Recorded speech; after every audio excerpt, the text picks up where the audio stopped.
Halo semuanya, yang belum kenal perkenalkan nama gua Fahri Mohayat. For your information, gua seorang pemalas. Jujur, jadi seorang pemalas itu ngeganggu hidup gua banget. Karena gua jadi nggak bisa ngambil opportunity yang bagus dalam hidup gua. Karena gua terlalu malas gitu buat ngambil kesempatan itu. Dan juga gua kan kemarin di bulan Desember itu ada ujian final exam ya, kayak biasanya gitu. Pelajar itu pasti ada final examnya gitu kan. Nah di final exam itu biasanya gua udah ada persiapan belajar gitu. Seenggaknya itu kayak seminggu ke belakang itu gua udah ada persiapan belajar. Tapi nggak entah kenapa gitu di final exam kali ini gua nggak ada persiapan belajar sama sekali. Gua agak keteteran gitu. Dan juga minim persiapan. Beban belajar gua jadi banyak gitu kan. Dari hari itu ke ujian itu waktunya tinggal seminggu lagi gue baru sadar dan akhirnya kayak ngebikin hari-hari gue tuh padat banget dan ngebuat gue jadi tambah malas gitu kan. Jadi gue berusaha gitu untuk nemuin solusinya itu apa gitu buat nyelesain masalah yang gue alamin, masalah kemalasan yang gue alamin gitu kan. Dan gue akhirnya ngelakuin research, ya elah research, nggak riset banget lah. Sebenarnya ini cuman kayak lebih ke kayak gue googling gitu di Google tentang gimana sih cara ngatasin rasa malas gitu kan. Dan gua end up dengan nemuin 5 cara yang paling bagus menurut gua untuk nyelesain rasa malas. Dan cara-cara ini gua lakuin supaya gua bisa ngatasin rasa malas gua. Tapi sebelum gua ngebahas 5 cara untuk mengatasi rasa malasnya, gua pengen ngebahas beberapa alasan kenapa kok kita ini jadi malas gitu. Karena, sebelum kita mengobati, kita harus tahu juga sebabnya itu apa gitu, sebab dari kemalasan kita itu apa gitu. Yang pertama mungkin karena, rencana atau goal kita itu terlalu besar gitu kan. Jadi karena goal kita itu terlalu besar, kita itu sering lupa gitu tentang hal-hal yang sebenarnya, aspek-aspek kecil yang sebenarnya itu juga penting dalam menunjang sukses atau tidaknya goal kita itu tadi gitu. Kita cuman fokus ke big picture-nya aja, ke goal-nya aja gitu. Kayak misalnya lu pengen lompat 10 tingkat, nah ya yang lu kejar tuh 10 tingkat. Padahal kan kalau dari 1 ke 10 itu kan ada 1 sampai 9-nya. Nah, lu fokusin itu dari angka 10-nya aja gitu loh. Nah, ini jelek banget gitu kan. Karena lu pasti nabrak dan itu bakalan bikin lu gagal dan akhirnya lu males buat nyelesain target lu sampai nomor 10 tadi. Harusnya kan kalau lu jalannya dari lompat satu dulu, terus lompat kedua, lompat ketiga, lompat keempat, lompat kelima gitu kan jadinya lebih kayak teratur dan juga goalnya akan lebih mudah tercapai. Tapi karena lu terlalu malas buat ngejalanin itu akhirnya lu nabrak, lu fokusin ke big picture lu yang lompatan ke 10 tadi, akhirnya lu ngelupain yang dari 1 sampai 9-nya tadi itu, yang akhirnya hancur. Nah, ini yang akhirnya ngebikin lu jadi males gitu kan.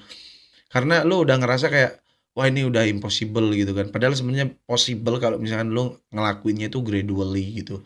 Dan juga tetap paying attention atau ngasih fokus terhadap hal kecil yang sebenarnya juga penting dalam menunjang kesuksesan lu tadi gitu. Yang kedua, lu terlalu berekspektasi bahwasanya semua hal itu akan baik-baik saja gitu. Ini sering terjadi banget ya, kita terlalu menganggap remeh apapun yang kita lakukan, apalagi kalau kita udah pinter banget di hal itu, kalau kita bisa kayak nyelesainnya dengan gampang dan akhirnya kita bisa sukses gitu di situ. Padahal sebenarnya dunia ini nggak kayak gitu teman-teman, pasti ada kayak misalkan nggak baik-baiknya gitu dan kita harus nerima itu karena nggak semuanya akan terjadi baik-baik saja gitu. Jalan menuju kesuksesan itu nggak gampang ya, banyak rintangannya, banyak halangannya. Kalau misalkan kita anggapannya setelah kita ngelewatin rintangan itu semuanya harapan kita akan sempurna gitu, akan baik-baik saja, itu bakalan buat kita kecewa karena, kadang-kadang itu walaupun kita sudah melakukan banyak hal, banyak cara untuk kayak, nemuin formula yang pas untuk mendapatkan hasil yang sempurna, tetap aja hasilnya nggak sempurna dan kita harus tetap mencoba lagi. Jadi kita nggak boleh berharap kepada kesempurnaan setiap saat gitu loh. Dan kita harus, selalu siap menerima adanya gitu celah kesalahan gitu, atau ketidaksempurnaan dalam setiap hal yang kita lakukan. Dan ya itulah salah satu cara kita untuk berkembang. Jangan malah membuat hal itu jadi bikin kita males untuk ngelakuinnya lagi. Jadi jangan taruh dulu gitu ekspektasi terhadap kesempurnaannya, tapi taruh dulu usahanya gitu. Usahanya kau taruh dulu, masalah hasilnya nanti kita serahkan kepada Tuhan gitu. Tapi kita harus tapi kita selalu berusaha gitu. Jangan hilangkan usahanya, tapi hilangkan ekspektasi terhadap kesempurnaannya. Jadi usaha dulu, ekspektasinya itu ya biasa aja, yang penting usaha dulu aja gitu. Biar kita nggak males, karena kalau misalkan kita itu kecewa terhadap ekspektasi yang kita buat sendiri, itu bakal ngebuat kita males untuk ngelakuin hal-hal itu gitu. Buat bikin ini jadi simple gitu kan. Contohnya itu kalian pengen diet berat badan, nurunin berat badan dari 95 kilogram ke misalnya ke 80 kilogram dalam seminggu. Emang nggak masuk akal banget, tapi ya kata gitu, istilah kate kalau kata Habib Jindan. Istilah kate kayak gitu.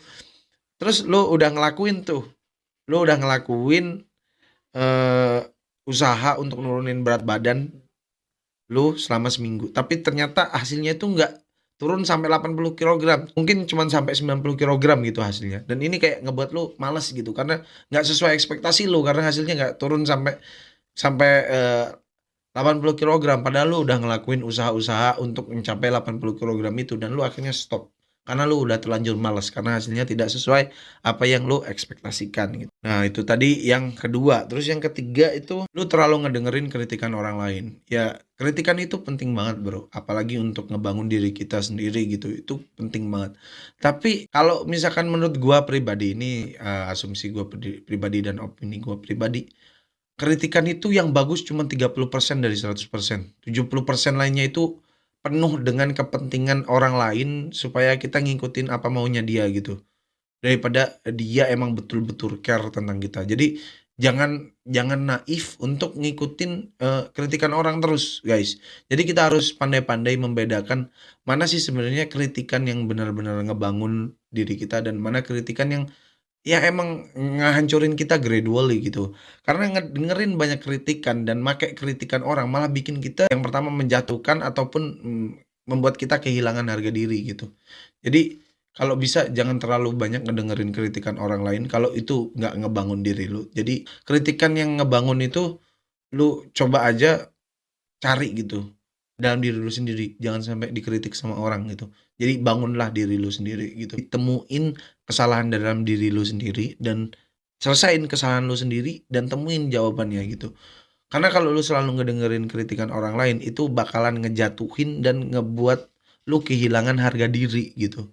Dan harga diri itu penting banget untuk lu biar nggak jadi males gitu. Karena ketika lu punya harga diri dan self esteem yang tinggi, lu tuh bakalan ya ngejalanin hidup lu dengan bahagia dan semangat gitu. Terus udah tadi gue kasih 3 hal aja. Sebenarnya ada banyak lagi yang bisa ngebuat kita kehilangan rasa semangat gitu dan jadi males. Tapi itu tadi udah 3 tadi udah cukup kayaknya. Jadi sekarang gue bakalan ngebahas 5 cara apa aja yang bisa ngebantu kita buat ngatasin rasa malas gitu. Karena kalau misalkan tadi kan udah gue kasih tahu tuh 3 cara apa sih penyebabnya rasa malas itu. Jadi kalau misalkan kalian udah terlanjur males, aku kasih tahu 5 caranya bagaimana kalian bisa mengatasi rasa malas itu. Yang pertama, lu bisa ngelakuin latihan fisik gitu. Kayak misalkan olahraga lari pagi atau sekedar jalan-jalan santai aja di sekitaran komplek atau di kampus, atau kan menurut googling yang gue lakuin. Olahraga fisik itu meningkatkan fokus kita gitu, kayak ngembaliin fokus kita. Salah satu penyebab rasa malas itu juga kehilangan fokus. Kayak kita kehilangan fokus, kita kayak ngerasa fokus kita keganggu. Nah, dengan olahraga ini harapannya itu fokus kita itu bisa kembali lagi gitu. Fokus lu itu langsung ke tujuan utama. Biar ngehilangin distraksi-distraksi gitu. Jadi kalau lu misalkan lu olahraga fisik, nggak harus kayak yang lu pergi ke gym, sekedar kayak jalan-jalan di taman ataupun di sekitaran komplek atau di kampus, itu udah cukup banget buat ngembaliin fokus utama lu, buat ngembaliin ingatan lu tentang apa sih sebenarnya tujuan lu itu, apa yang pengen lu dapetin itu. Nah kayak gitu. Gue nerapin sistem ini kadang-kadang gue ngelakuinnya dengan sistem hybrid. Jadi gue kayak kayak jalan sambil baca materi yang harus gue baca, gue nggak fokus ke surroundingnya atau ke sekitaran gue fokus sama materi yang gue baca. Ini bahaya banget, jangan ditiru kalau misalkan kalian mau nyoba. Jadi kalau menurut gue ketika gue ngelakuin itu, gue jadi fokus gitu ke tulisan gue ketika banyak orang di sekeliling gua dan ada banyak pohon-pohon ataupun burung-burung, itu bahaya banget, lu bisa nabrak orang, lu bisa ketabrak mobil juga kalau misalnya lu di jalan raya gitu kan. Jadi lu harus fokus ke melihat sekitaran juga. Yang kedua, lu bisa mencoba meditasi gitu. Meditasi ini simple banget gitu. Lu cuman butuh waktu ya 5 menit atau kurang lebih ya 5 menitan lah. Dan meditasi ini ada banyak banget gitu ya jenisnya. Kayak beribadah itu juga termasuk meditasi gitu sebenarnya. Dan menurut orang-orang, dengan bermeditasi lu tuh bisa naikin konsentrasi lu gitu. Jadi ketika lu kehilangan konsentrasi terhadap tujuan lu bisa ngelakuin meditasi. Kalau olahraga fisik tadi ngembaliin fokus, kalau meditasi ini kayak ngembaliin lu ke konsentrasi lu tadi. Nah, ada banyak banget jenis meditasi, lu bisa Google sendiri di Google dan lu bisa cari tahu apa aja sih yang meditasi-meditasi yang ada di dunia ini dan lu bisa nemuin cara lu bermeditasi sendiri gitu. Dan selanjutnya adalah yang ketiga, sesimpel lu istirahat yang cukup. Karena kebanyakan orang itu lupa ngebalance hidupnya dia gitu. Jadi dia itu nggak tahu kapan waktunya istirahat dan kapan waktunya untuk bekerja. Jadi kadang-kadang mereka itu bekerja secara terus-menerus sampai lupa istirahat, tapi giliran istirahat juga bablas gitu. Dan ini siklus kayak gini ngebuat malas gitu akhirnya. Karena ketika istirahat bablas tuh bablas terus sampai lupa kerja gitu. Jadi ngebalance hidup kita itu supaya kita eh, bisa belajar, bisa bekerja dan juga istirahat dalam waktu yang tepat itu harus harus banget gitu. Dan kalian harus punya istirahat yang cukup biar bisa kerja yang cukup juga. Jadi nggak terlalu terforsir antara kerja dan juga istirahatnya gitu. Jadi harus balance. Balance adalah kunci kawan-kawan. Terus yang keempat, lu bisa nyalurkan hobi lu. Ya umum lah gitu. Kita ini manusia, kita pasti ngerasain yang namanya bosen gitu kan. Dan yang namanya bosen itu nggak sekali dua kali, sering banget hinggap gitu di kehidupan kita gitu kan. Kan bosen itu salah satu penyebab umum dari rasa malas gitu kan. Jadi biar kita nggak bosen tuh ngapain sih gitu. Salah satunya ya nyalurin hobi kita gitu. Nyalain hobi kita cari apa hobi kita, kayak misalkan gua nih, hobi gua ngebacot, jadi ya gua bikin bikin video-video kayak ini buat nyalurin hobi gua yang ngebacot gitu kan. Tapi ingat teman-teman ya, hobi itu bisa apa aja, bisa se ekstrim apapun, tapi jangan sampai ngeganggu kehidupan orang lain. Karena kadang-kadang ada orang tuh yang sampai orang-orang yang psikopat mungkin ya, yang hobinya ngebunuh orang, nah itu nggak boleh itu, jangan. Itu jangan, oke. Jadi hobi itu bisa apa aja selama itu nggak ngeganggu freedomnya orang lain, oke.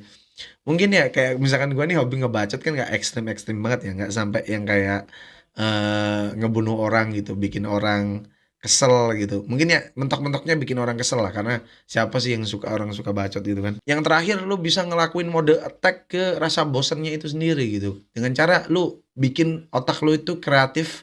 Gimana sih caranya nge-overcome rasa bosan lu gitu, kayak gimana sih caranya ngelawan rasa bosan yang lu hadepin sekarang gitu. Bisa dengan cara kayak kayak misalkan lu kerja biasanya di rumah gitu kan. Lu coba kalau kerja ya kerja di kantor ya.